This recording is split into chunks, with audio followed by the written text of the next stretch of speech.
And Kaladin starts to confront Szeth, starts to say, oh, you lost someone. Who did you lose? Who is it? Like, wanting to have that relation, that point to relate to. He's viewed Szeth as himself and his story, and he's wondering who Szeth lost in an attempt to bond and to understand, which is good. And then Silfrena actually jumps in and lovingly says he's the one who was lost in his story, right? Kaladin asks him, how old were you when you were taken? And he says he was 11. And Kaladin has this moment of realization, this moment of kind of being overwhelmed, of realizing Szeth is the TN equivalent. He was a boy who wanted to do nothing but go back home and dance and be with his sheep.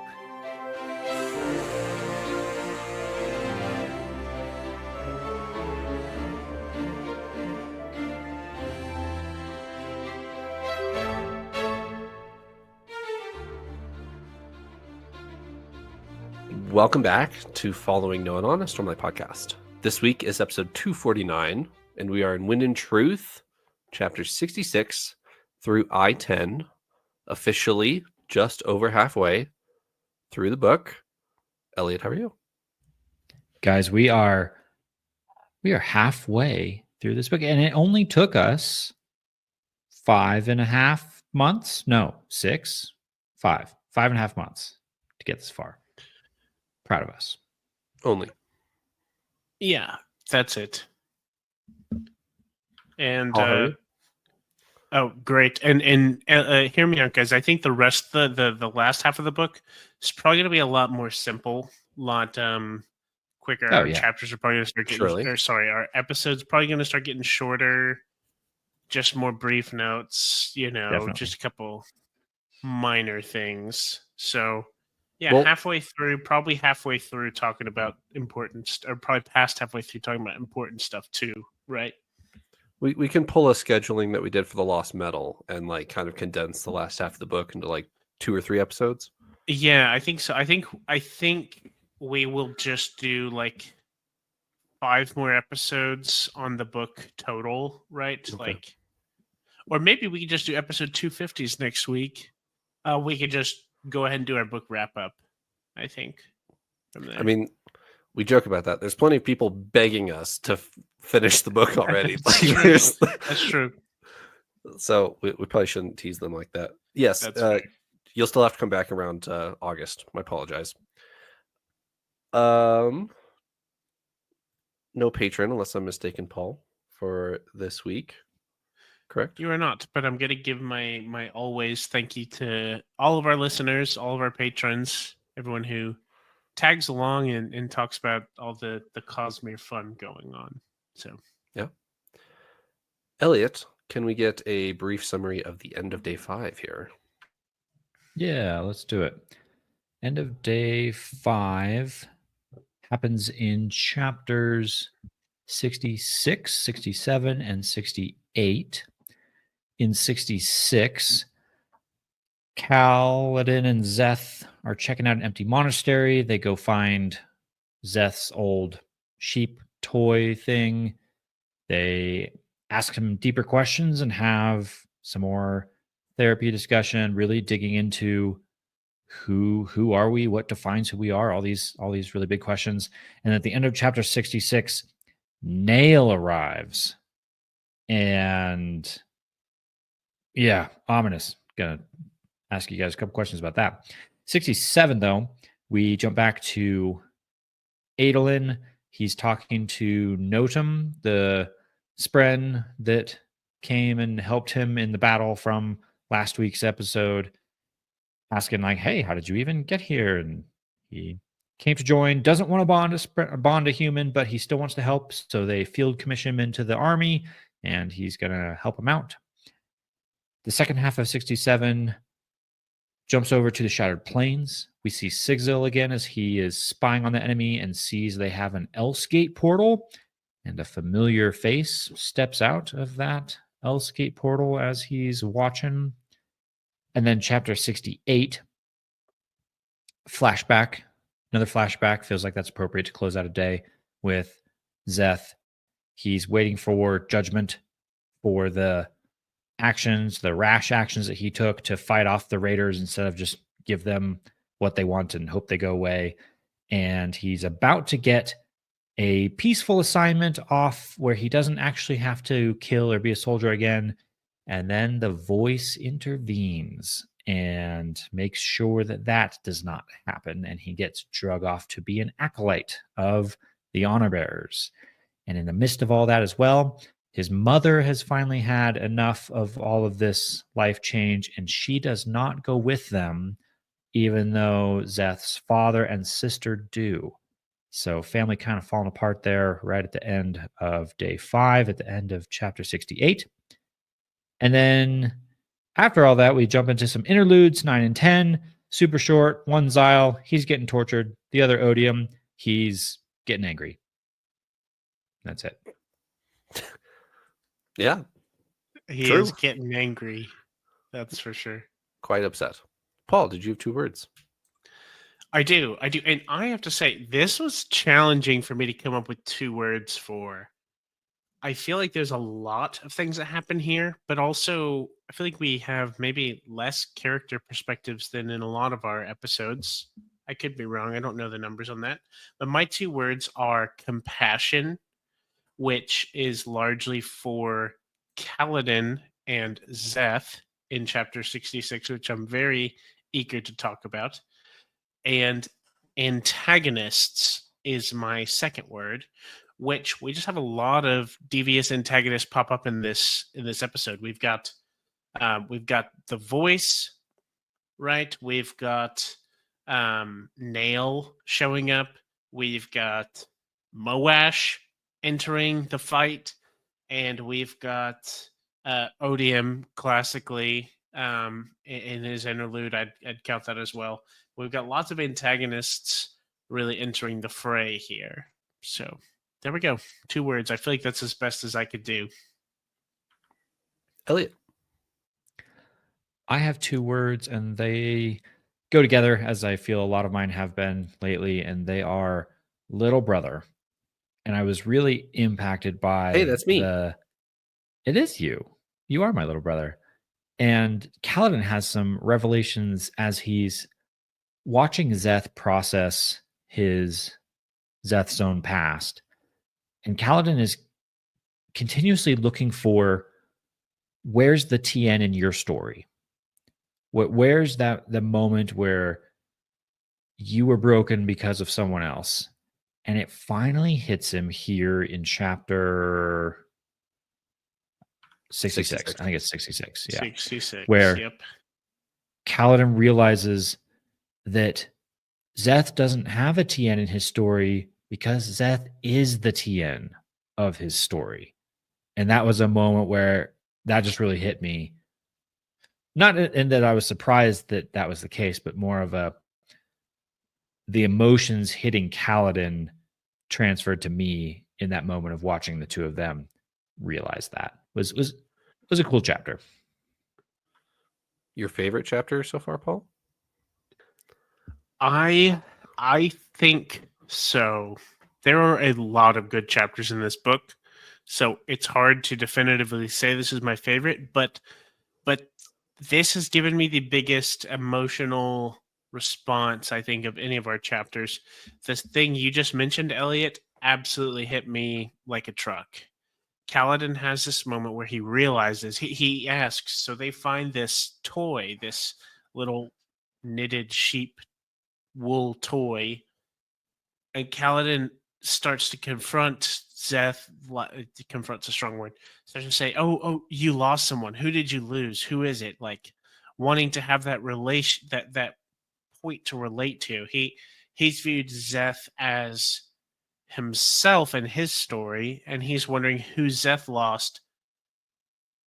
In an attempt to bond and to understand, which is good, and then Silfrena actually jumps in and lovingly says he's the one who was lost in his story, right? Kaladin asks him, "How old were you when you were taken?" and he says he was 11. And Kaladin has this moment of realization, this moment of kind of being overwhelmed, of realizing Szeth is the TN equivalent. He was a boy who wanted to do nothing but go back home and dance and be with his sheep. But here he was, toted off to war, to fight, and it just has a moment. And I'm even getting chills saying this right now, like pretty crazy chills. I mean, this really hit me hard. This is a big moment of, we know that Szeth has been mistreated and abused and misused, but having this direct connection to TN, which we have such a connection to as well, we the reader, of course Kaladin does, and that's how they really relate with this. But we the reader, like, strongly impacted by this realization. And so now Kaladin has this newfounded motivation and protection, like that he wants to now protect and kind of come alongside Szeth. And it's more personal. It's less of a chore from Dalinar given to him. And now he sees a connection that's very personal and strikes a chord with him. I'm very excited to see this grow. I really want to see kind of a brotherhood grow between these characters. Would be really wonderful. But yeah, I mean, to say the least, this chapter hit like a truck, was very impactful. Also fun in this was Sylphrena. Also, I feel like had great moments and great dialogue, and I feel like it's been a little while since we've had just fun Syl moments. And so that was also just an added plus. I wrote a bit in my live reaction about like how this was just so good, and I was ready to make jokes at the start because it starts more lighthearted. But man, this, yeah, I could go on and on. This was a special chapter, I think. And in classic Brandon Sanderson fashion, just in time for Szeth to die. Just got to say it before it actually happens, so I look smart. There we go. Yeah, perhaps. So is Kaladin going to lose a second TN figure? Is that what you're saying is going to happen? Yeah. Okay. Harsh. Yeah, brutal. Because in this scene, there's a moment shortly after Kaladin realizes that Szeth is the TN of his story, where Kaladin, it kind of clicks for him that no, he needs to help Szeth. He was on the fence a little bit with, oh, is Szeth really helpable? He just really doesn't want to be helped. Am I hurting things by trying to force this on him? And here in the middle of chapter 66, it feels like Kaladin makes a decision where he locks in, I have got to help this guy. So if the end of this story is Szeth dies, that's going to be hard for Kaladin to take. I'm actually more curious at the end of this chapter when Nail shows up, how Nail versus Kaladin is going to go. Is there actually going to be like a full-on confrontation, or is that just going to be like, I don't know how that would go, to be honest. I'm curious what I expect, and I haven't thought about this too much, but what I expect off the top of my head is Kaladin being the voice of reason in a otherwise very difficult logic conversation. So Szeth responds very much to rules and laws and authority, right? Nail is bounded to the law and sees nothing else, 100% letter of the law, all this stuff. And to the point where Szeth is starting to realize that might not be right. But Nail is not going to budge on anything, I imagine. Might even, like, I don't know how it'd look, but I imagine he would threaten to reprimand or cut off Szeth from the Skybreakers if he does not follow their rules and their guidelines. So I'm very curious, but I imagine that Kaladin will be like the voice of reason, because Szeth, I imagine, would naturally respond to authority, and Nails may be different now, but that's my guess, is he'd naturally respond to or not push back on or something, not push back in the right way against Nail. But I have faith that Kaladin here, especially given Kaladin's newfound desire to help Szeth, that he will stick up and try to find a working solution. Which, by the way, one other side note, I can't stand Szeth's Spren going and tattling. He's just a tattletale to go tell on Szeth. Because Snitches get stitches. Yeah, going to tell on Szeth for not following these stupid guidelines that this evil Spren has had. Like, it's easily my least favorite Spren we've had in our story. Definitely the worst Spren to be bonded to of any that we've seen, of like our normal Spren, right? Our normal high Spren. So yeah, what a loser. And then as soon as things don't go his way, goes and tattles, goes and calls the teacher. You're just trying to have some fun. Next thing you know, you're in the principal's office, and it gets me, That was you, Paul, in school. Surely you're no. Yeah. No. Yes, you were. This is a fantasy story, Trevor. We're not. This is a no. I never. You went and told the teacher. I never did. No. Anyway, we haven't talked about epigraphs yet, so let's back up and discuss that for a second. Epigraphs for the end of day 5, which, just as a recap, we have made the assumption that this is from Endowment to Hoid, because Nalthis was brought up at the beginning of this epigraph, and if it's going by previous rules, it would be the shard of that system, which seems to be the case. But you need not always have the last word, though I know you collect them like badges of honor. I will not tell you where she is. All I will say is that I have kept my bargain. I did not go in person at her request for aid. These days, it seems she and I are the only ones capable of maintaining any manner of isolation. I can tell you with absolute certainty, she does not want to see you again. It has not been too long. No, I do not think it ever will be. Be content to play with your toys on their world of storms. Or do I have to broadcast what I have learned of your goals? I certainly do not think it coincidence that you have made a special study of the worlds where legends abound of the dead being raised. You feign altruism, but you have another motive, do you not? Well, you always have. A couple different things stick out to me, but what about you guys? I'll honestly say not much really jumps out at me there. Some vague bits of accusatory statements. We always have known that Hoid has got a complicated mix of motives. Self-preservation, not the least of. So, I don't know. I didn't feel like I got too much new information. I had to look up altruism just to make sure I knew what that meant. To clarify, that is, altruism is when you are acting selflessly. You're acting for others' benefit, not yourself. So when they say you feign altruism, you fake that you're doing this for others, but that's not the case.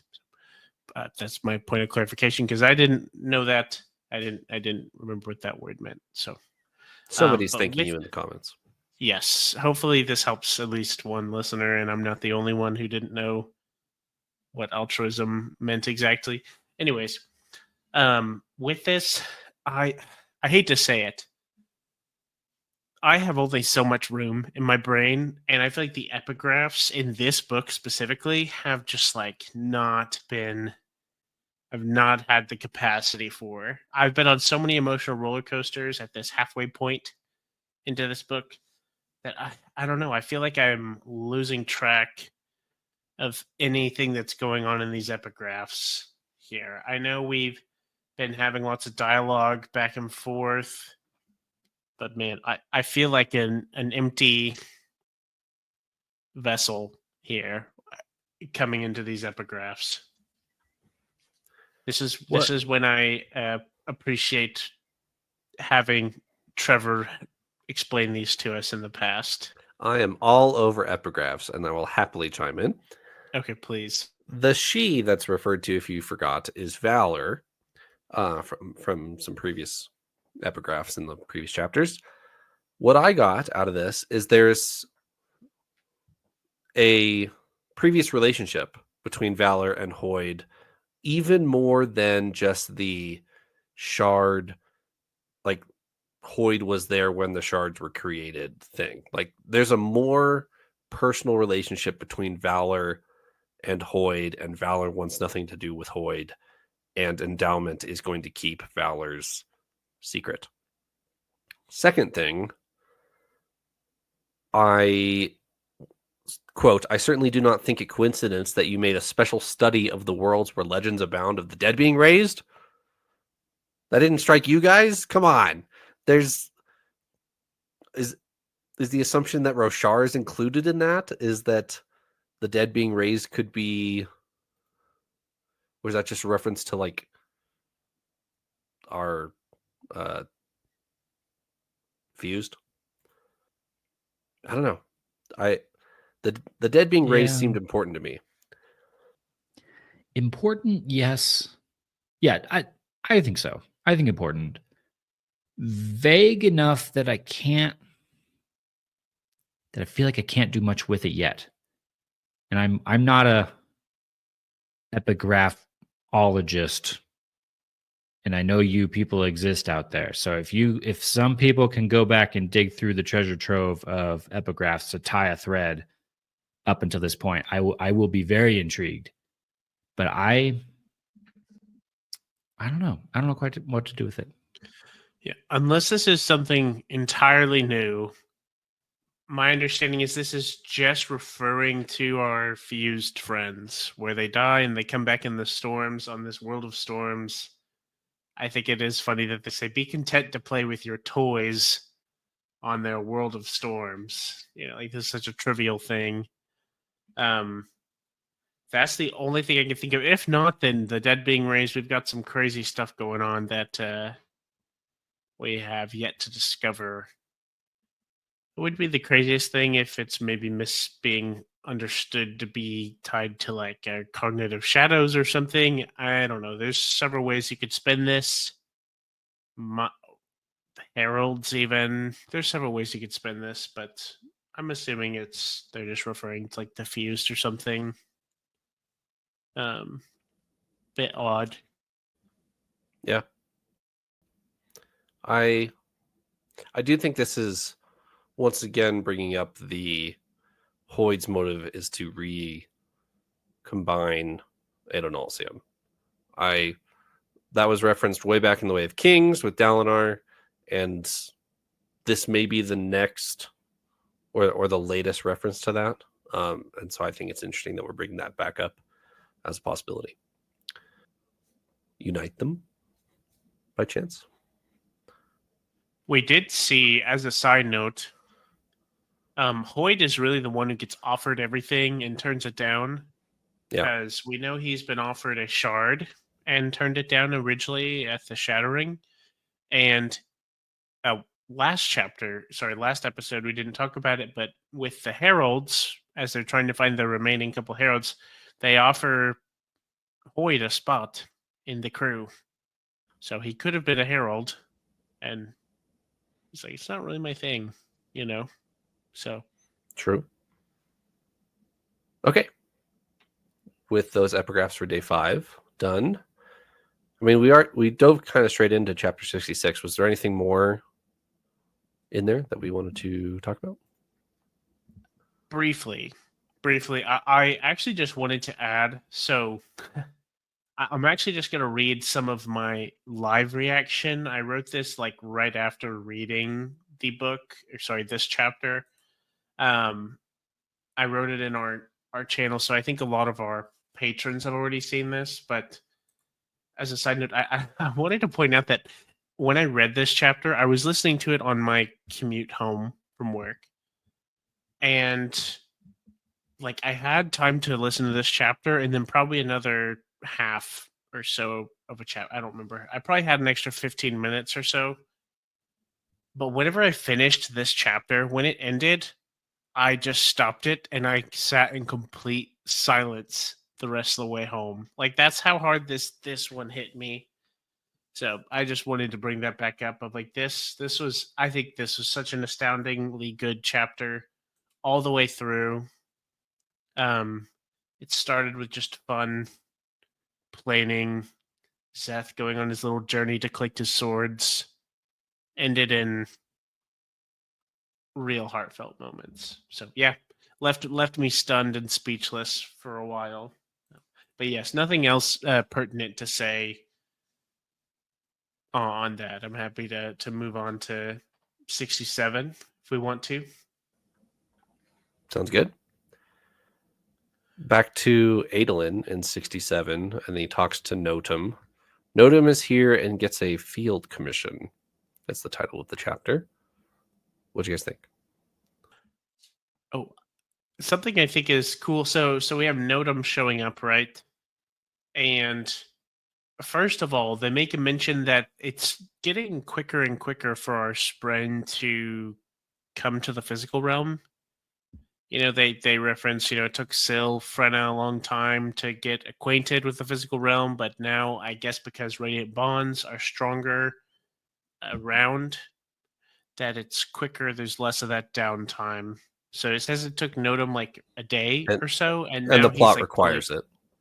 Yes, the plot requires it as well, that Right. this speed up. But it mentions that Notum was like kind of out of it for like a day or so, and then is like pretty much full, like, yeah, he's chilling, he's fully himself, knows who everyone is, knows who he is, all the things. Quite convenient. Did you, super quick on that before you move on, did you guys put any stock into, I think it's May, the girl who Adolin dated once, is like Yes, they're it chatting is about May. this. She talks about that. She mentions that as suspicious. She says, I'm not so sure about that dude claiming to come through in a day. We've never seen that before. Did you guys, do you follow that train of thought? Is this suspicious? Okay, Eliot, yes, I did follow, but in different ways. What you just mentioned, I did not specifically key into, but there's some other things that May says that I wanted to bring up. I have another thought about Notum, but I want to come back to the things that May says because I have some questions for y'all. Well, didn't we leave Notum in charge of like building a navy? Or was that just my theory? He was going to do something. He was intentionally staying behind, but was going to do what he could to help. Right. So why is he here? Is he actually here? Well, he says that he heard a female voice. And Adolin says, oh, was it Maya? And Notum says, I don't know. Was unclear. Well, he says, no, I know about Maya, but that wasn't it. Like, I know that Maya is over at Lasting Integrity, but I came over before she showed up. Right? Something like that. Anyway, are you guys suspicious of Notum? Is that what you're trying to say with like the May being suspicious? Well, that's how I read that section. Oh, okay. I was not suspicious of Notum. I just feel like May knows more than she should, or we thought she should, for someone who, to my knowledge, is pretty unacquainted with all the deific happenings on Roshar.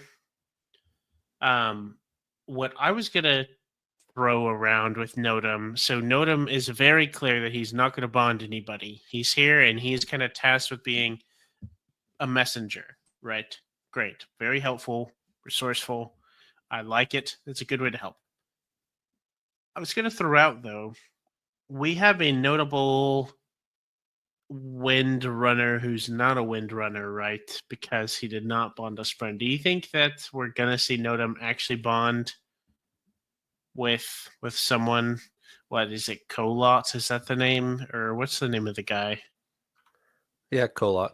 That's the Adolin's right-hand man guy. Yeah, not putting crazy stock into this, but I just feel like that'd be neat. I've had the thought ever since he was mentioned, and they make such a point of like, yeah, this guy's sort of a windrunner, but he's a total loser. His sprint didn't even want him, so hate that guy, by the way. And then you move on.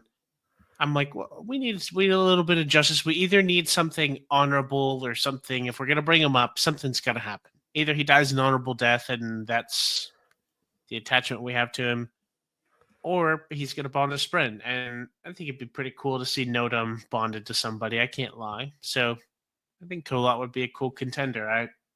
That was where my brain went right away. Whenever he's like, I'm not going to bond anybody. Like, what if Colot's the right fit? Feasible.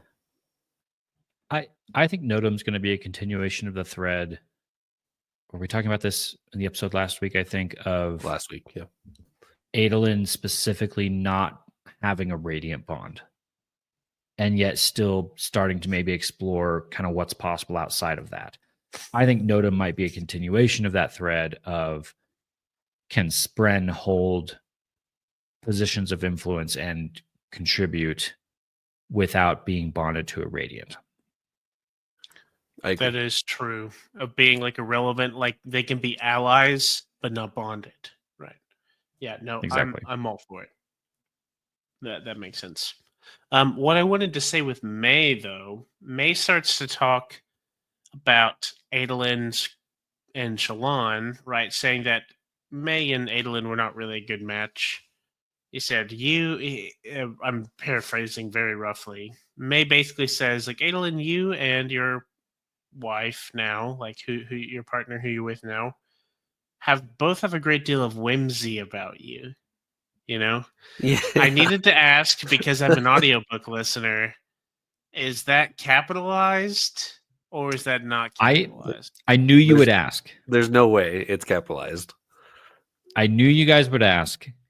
And I am here to tell you the word whimsy in that sentence is not capitalized.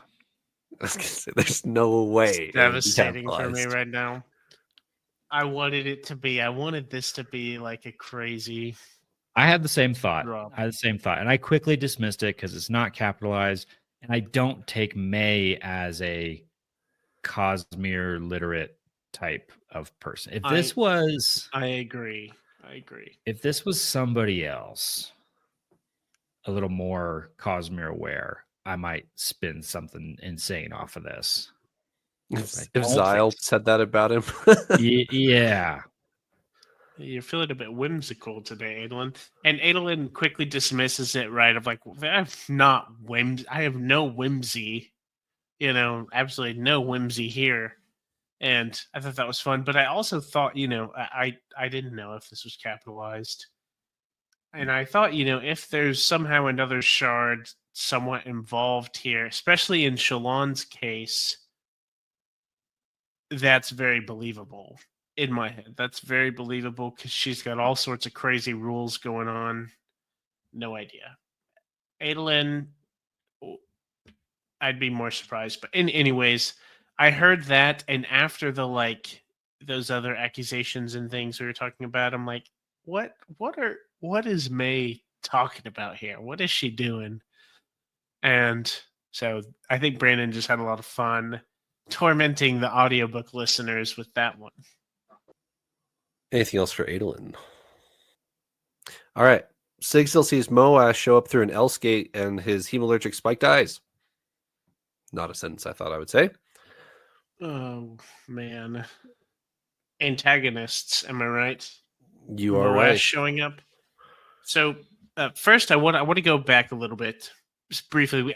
We didn't talk about this last week, but so Zigzel is doing his best fighting off a Thunderclast. By the way, True. he's got his hands full. I suppose they've weathered that storm, and now Moash has shown up. This is not where I was expecting Moash to show up, and I don't know how this is gonna go. Are we gonna add to Moash's death, like kill count? Is he gonna become more formidable and more hated by everyone in the community because he's gonna kill Sigzel and company?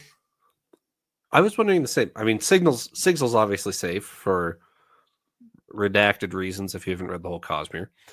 But I mean, he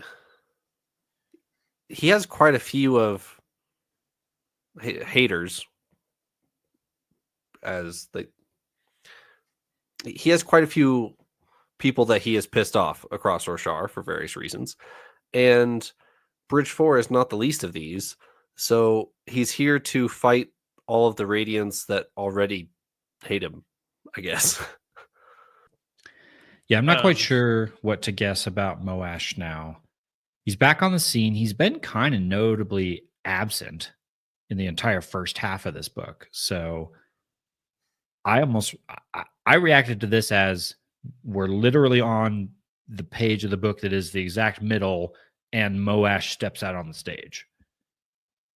Foreshadowing, sandering, whatever we're calling it, very obvious for, okay, our second half of the book villain has just arrived. Very true. And I have to say, one other thing I want to point out is some of our characters may feel safe, but we've learned from the previous book with Moash that Spren are not safe, right? True. Doesn't he kill Tef's Spren? Is that who kills Fenderana?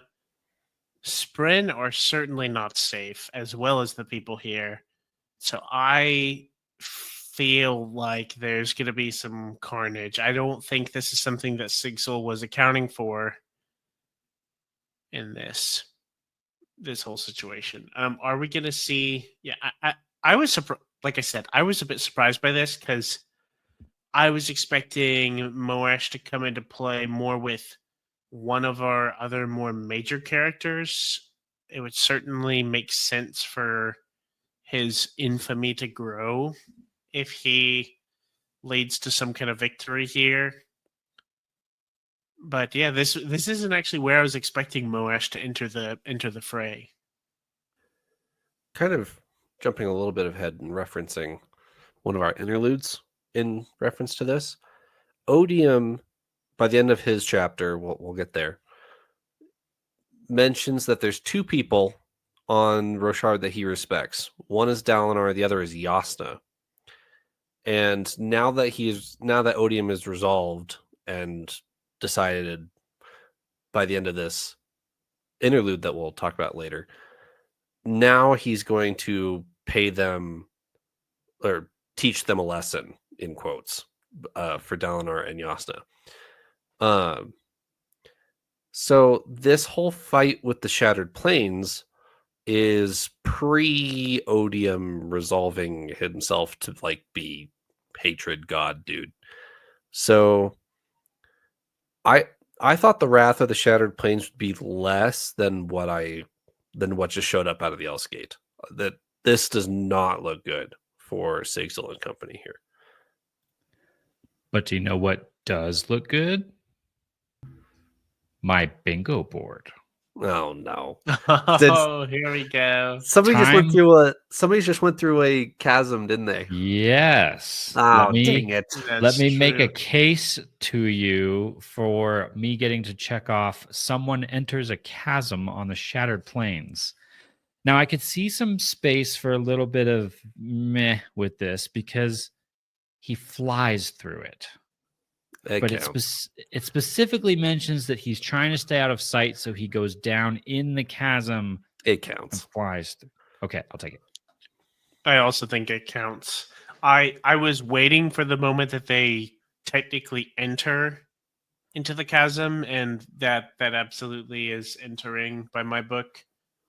So yeah, that was pretty cool. When I read that, I did think of your bingo board, and it was also a cool scene. I have to say, kind of the reminiscing of the chasm, like the chasms, their chasm duty as a bridge crew. Oh yeah. It's where they learned, they trained. I really liked the moment of reminiscence there, for our characters. I Yeah. thought that was really cool. And if we don't count it here, it'll certainly count in day 6 where Venli is running through the chasms on the way to the middle. So it doesn't matter. While riding a chasm fiend to completely Correct. check off yours as well. Correct. While riding Chasm Fiend, that will certainly happen. Okay. Chapter 68. Flashback Szeth chapter. We knew that Szeth's backstory was tragic. I don't know if we were quite prepared for this, where Brandon dangles this like peace, tranquility life in front of Szeth not once, not twice, 3 times so far, and we're not only halfway through the book. And he's like, yes, I'll accept this commission to go live as a guard somewhere with peaceful sheep or whatever. And then the voice chimes in and says, yo, that's not gonna fly. I almost missed this meeting. I'm glad I didn't. And then right then I was like, oh my gosh. Dang it. So I'll be honest, I was on the fence on this voice up until this line, and I was like, oh, come on. This voice has got to be an unmade, in my opinion. But what did you guys get? Yeah, I think so. There was a malice in that action of, I can't let you go live a peaceful life. You're mine. You're my instrument of killing. I'm going to change the course of events here and have you brought to the monasteries to become an acolyte. That was rough. Not cool voice. Yeah, absolutely. Definitely sad. Brandon really put the hurt points on by showing this opportunity that Szeth was excited about. This like peaceful opportunity for him to go have some sheep in a little remote area. He's all excited, and the voice here just pulls the rug on it. You're right. I am also fully convinced, Trevor, that this is an unmade. I know we've talked about who it might be. I still don't know for sure. Wasn't it? What were the ones we were looking at? Was it a shirt marn or something like that? It was either Diagonarthus or Chemore or Chemorish. Chemoerish, yeah. Whatever Okay. that one. However There you we say go. that. Gotcha. My English vocabulary does not like an A and an O right next to each other. I can't handle that. Okay. Anywho, yeah, no, bad news bears for Szeth here. Yeah, I'm curious for what the rest of our Szeth flashbacks will look like. I feel like we're not going to have many flashbacks left. I kind of think we're nearing the end of that. I think there will certainly be more relevance, but I kind of feel like we're ending getting to an endpoint with that in a way. I also had that thought, but then I also considered, well, he has to go practice with like all 10 of the shard blades. We haven't even seen that at all. I don't know if we will. You're right. We might be towards the end of Szeth flashbacks, or it might go through the whole book. I don't know. That's true. There's the long version where we see all of it. There's the short version where we get some other flashbacks where it's like Szeth has trained with all 10 shard blades and is now the shard master and gets deemed as truthless and goes from there or something. I kind of anticipate a shorter version with it, but yeah. Did you have thoughts on that, Eliot? I have a bad feeling that this might just be the start of the gut punches, and that we're still gonna we're gonna keep getting Szeth flashbacks. We're only at, I was just flipping to the chapter header to see 18 years ago. I think we started it at like 25 years ago or something like that. So we've made it 7 years, but he's got 18 more years to cover to get up to present day. And we know it doesn't go well. The Szeth of where we picked up our story in Way of Kings is not in a good place. So I'm a little scared that we now have 18 years of not good for And Szeth. I think we are gonna get more. So one of the saddest things, and it ties in really well, like start really well in a sad way, in a heartbreaking way. So Kaladin in chapter 66, I believe it's chapter 66, that Kaladin references Szeth's parents, provides them as a reason to, I guess, do what's right. I don't remember the exact context, what he's convincing him of, but he says he uses them as an example that he is loved by somebody. yes. Your parents did love you. Is the yes, phrase that's he used. right. That's right. He says, I have two good reasons for you, and that's your mother and your father. Right. That's the example that he gives. And then at the end of this chapter, we see where his family has appeared to be very, thankfully, very stable and kind and supportive. Here we really see a big rift at the end of this. We're left with his mom stepping away, saying, I'm not following this anymore, I'm not doing this anymore.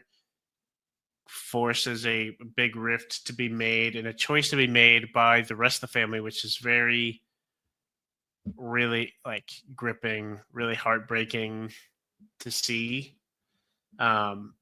Yeah, I'm afraid, I think you might be right, Eliot. I think we're just gonna see more. We do know that he, by the time we get to the start of the Way of Kings, he refuses. He does not call himself Son Naturo, but Son Villano. I'm guessing that we're going to see some further things where he declares he's not worthy of his father's name, etc., like how we do see modern day. We're also maybe forgetting a pretty monumental event, which is him getting named Truthless, because that's not this scene. I was going to bring that up.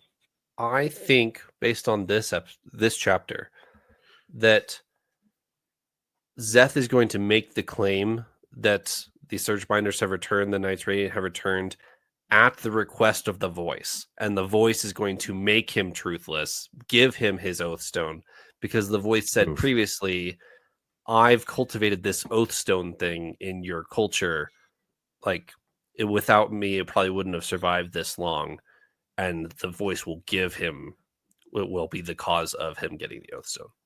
I think you're absolutely right, Trevor. I couldn't agree more. We see that start with the previous flashback chapters we got, right, where he repeats what the Voice says to him, to those like sailors or invaders, right?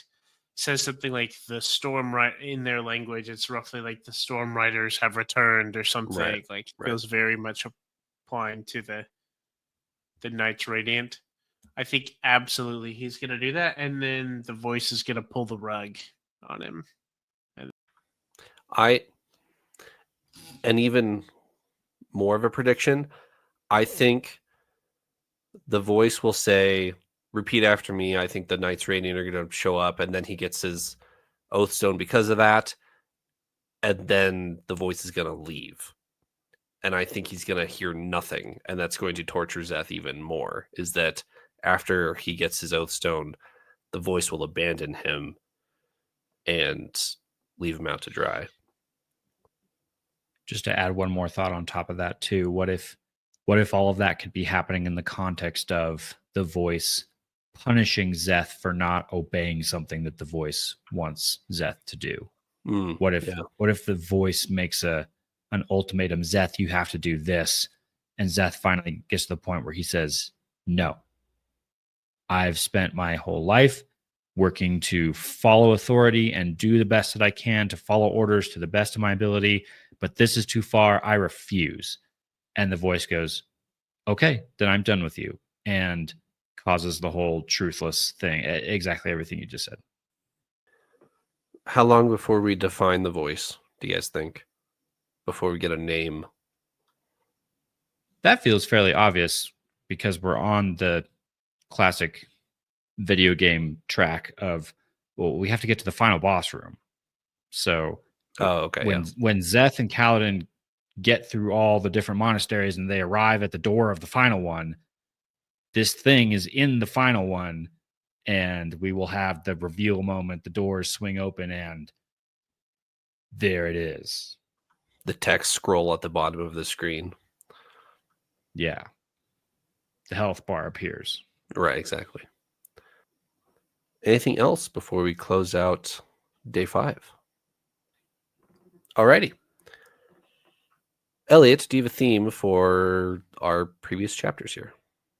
Yeah, I do. To try and sum up day 5, I do have a little bit of a theme. I don't like this one as much as previous ones, and I actually had to recruit some help from my co-hosts here to pull some thoughts together, because day 5 felt like it was going in a couple of different directions, and it was difficult, impossible for me actually, to draw a thread between Adolin, who's just keeping the battlefield going, and Dalinar and Navani, who are just trying to discover and learn, Shallan, who's refacing old battles with Formless, and then, of course, Szeth and the reliving of his past and trying to discover his identity. Who is he? Who should he be listening to? All these things.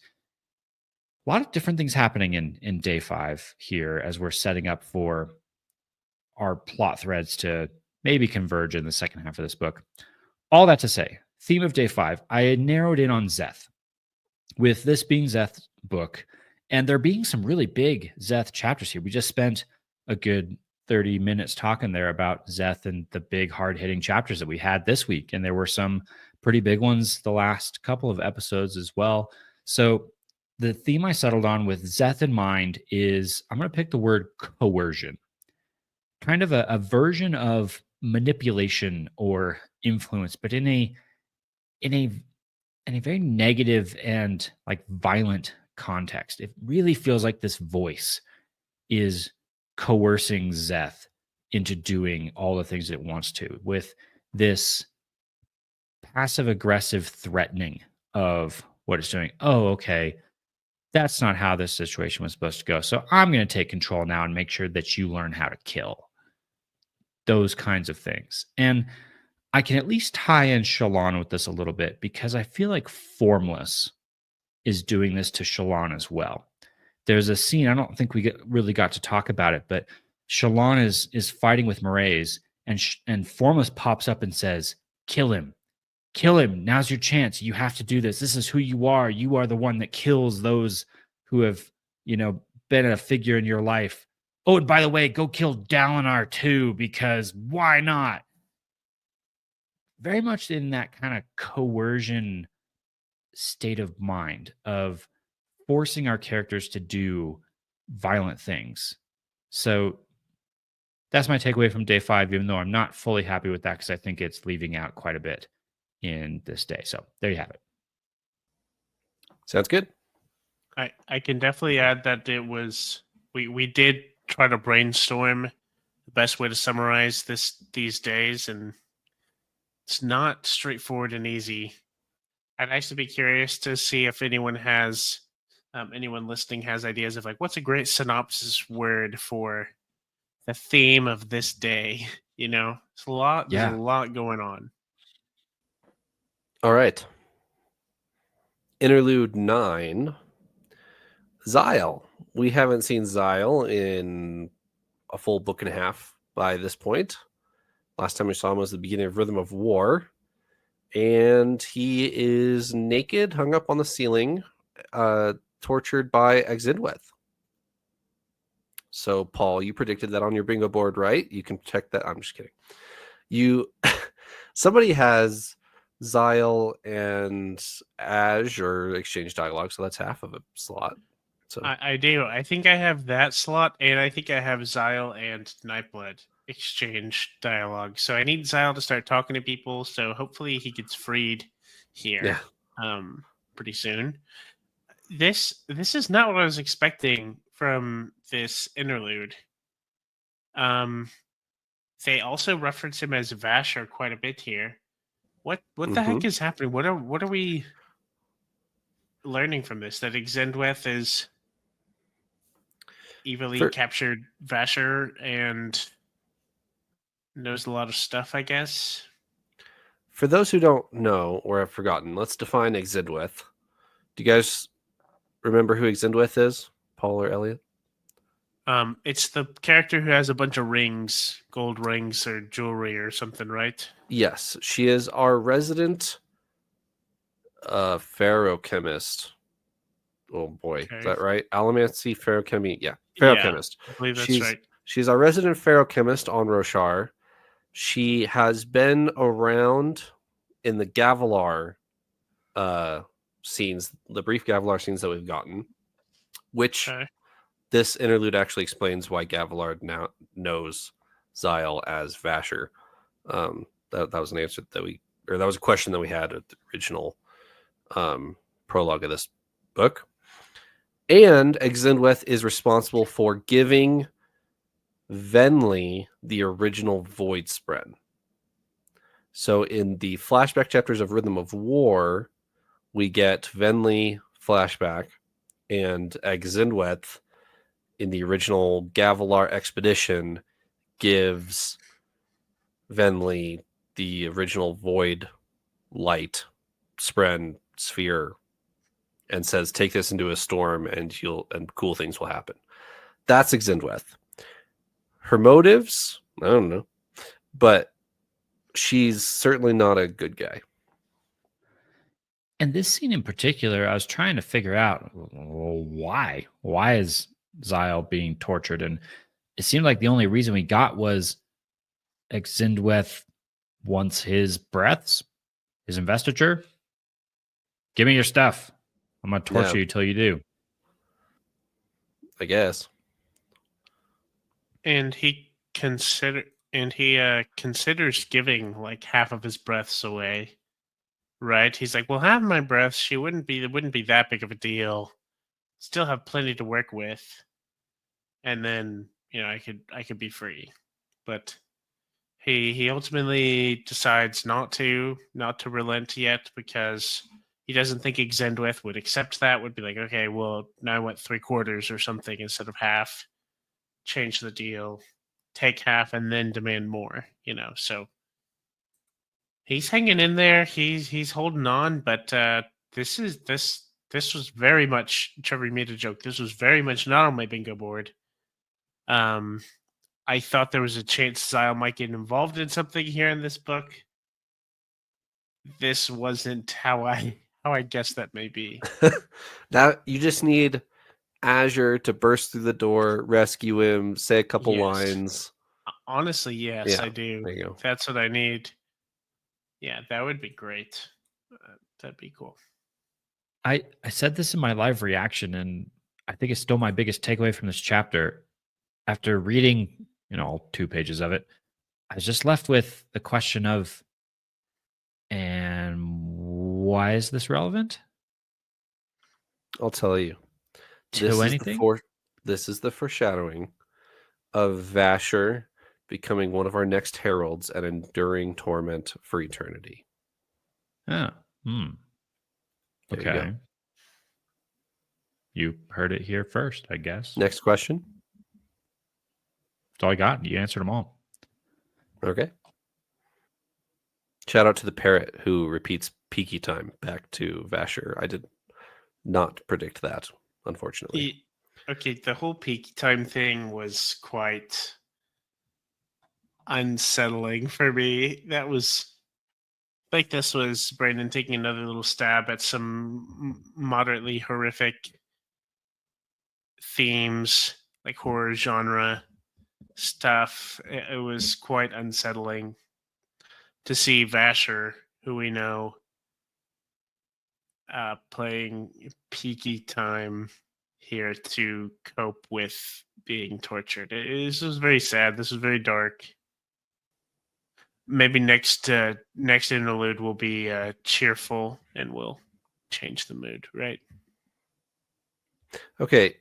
Minor spoiler. I mean, I guess if you're this far, minor spoilers for a more cheery interlude. Where is that interlude that we covered way back like a year and a half ago with the Eerie? Yeah, I I was was wondering when we were going to come up to that. Yeah. I think we talked Where about is it? that as we talked about that as either being at the start or at the end. I think it's going to be closer to the end. Bold I don't prediction. know. Yeah. I think it's going to be the second half of the book, Trevor. Oh wow. No, I mean, okay, so I don't know how much we should talk about that because I don't know. A lot of people came into this book not doing preview stuff. Right. So I don't think we should talk details. But there's a notable event that occurs that I feel like could only be late, like cataclysmically late. So, Sure. Anyway, that was just on my mind as I was reading these interludes. No, I was like, that's surely a good we'll point. get this somewhere. That's a good point. I'd kind of assumed that any kind of preview, anything, would have been like everything else that was preview related is we covered that a while ago, right? Right. Like, I don't think there's anything else other than one outstanding interlude. So I don't know when that's going to come in. I've been waiting for that myself as well. Okay. Interlude 10. Odium has finally got off the fence on who he is. That's about it. Yeah. And cultivation goes, oh crap. Cultivation away. shudders, which I actually thought was a really cool line. Yeah. We've been wondering a little bit, somewhat, right, about if cultivation is actually good or bad. I mean, we know that cultivation is not on the side of Odium, so does that mean that cultivation is good? I know it's not that linear, but for our purposes, are we assuming that cultivation is an ally and good and gonna help us defeat Odium? I think now, yes. I think cultivation will actually play her hand now that Odium has freaked her out. I was most intrigued in this chapter, actually, by this rather strange description of Odium going through this process of making up his mind. Did you guys catch this? It's at the very end. It uses the word avatar, and I'm wondering if it's not figurative. Here's what it says. Questions died there on that mountaintop. Taravangian, Odium, was truly born. He coalesced an avatar in radiant, shining gold vestments and placed a small cane to his side, the twin portions of his soul vibrating with the same pure tone. He opened eyes that beamed with the light of the sun. Cultivation trembled. Okay. What is happening there? Is it Odium is assuming his final form, or is this like the essence of Odium is like splitting off into this other being that he's then going to send out into wreck the world? The way I read that is he's finally creating his picture that he's going to show up to the contest with, or go, how up until this point, Dalinar has always seen Odium in visions and stuff. Like Odium shows up in visions as like this old guy in gold robes. That's what this is. Teravangian is finally creating his profile picture. Oh, okay. He's decided on what he wants to do, so he has shaped the form that he's going to go do all that in. Correct. If he's now going to show up to mortals, this is how he's going to look. That's how I read that. And it's shining, radiant, gold vestments with a small cane with eyes that beam with the light of the sun. Okay. It's a pretty cool look. I can't lie. I think that's pretty cool. Going to be all the rage next year. Or in 4 days when the contest happens. Yeah, that's fair. Or if we're talking next year, as in like real life, I bet we'll see some Odiums dressed up at Dragonsteel. True. The glowing eyes might be hard to pull off, but I have faith. There was some pretty creative stuff. Somebody's got to try the new Moash look. That's true. Yeah, that's going to be cool. A crystal spike. Yeah. Pretty dope. All right. Something that I pulled out of this chapter is I thought it was interesting that Odium still valued Jasnah and Dalinar, still spent time considering them and thinking about them. After everything that Teravangian has ascended to, has learned, that Dalinar and Jasnah were still on his mind as important. I thought that was really important. But other than that, I didn't have much more. Yeah, he's oddly specific in this chapter, zeroing in on Dalinar and Jasnah by name. And Dalinar comes up a couple of times here, as maybe you might expect there, teeing up our contest coming at the end of all this. It's the big showdown, Odium Dalinar. Odium is buckling down of, I gotta crush that guy. That's what I took it as. Dalinar was wrong, and someone needed to prove it. Okay. Anything else for these chapters, gentlemen? That is it for me. Although I do have a little bit of a confession. I discovered way later than probably most people did about the chapter headings crumbling. You remember that? Talked about that a couple of weeks ago. Yeah. I could not resist flipping one more page beyond our assignment just to see. See what was in day 6. Boo. So I'm gonna spoil 2 inches of the next page. No words or anything. The headers are continuing to crumble. It's not catastrophic yet. They're still standing, but they are crumblier even than they were already, as I was expecting. Spoilers. Sorry. Are you telling me that you think it's going to crumble even more? I thought we stopped that at day 5. Crumbling away. It's going to be nothing by the end of the book. Dang. Or worse than nothing, Crumble maybe. me surprised. It'll create an arch inverted below it. Yeah. It's like an abyss. Right. Void.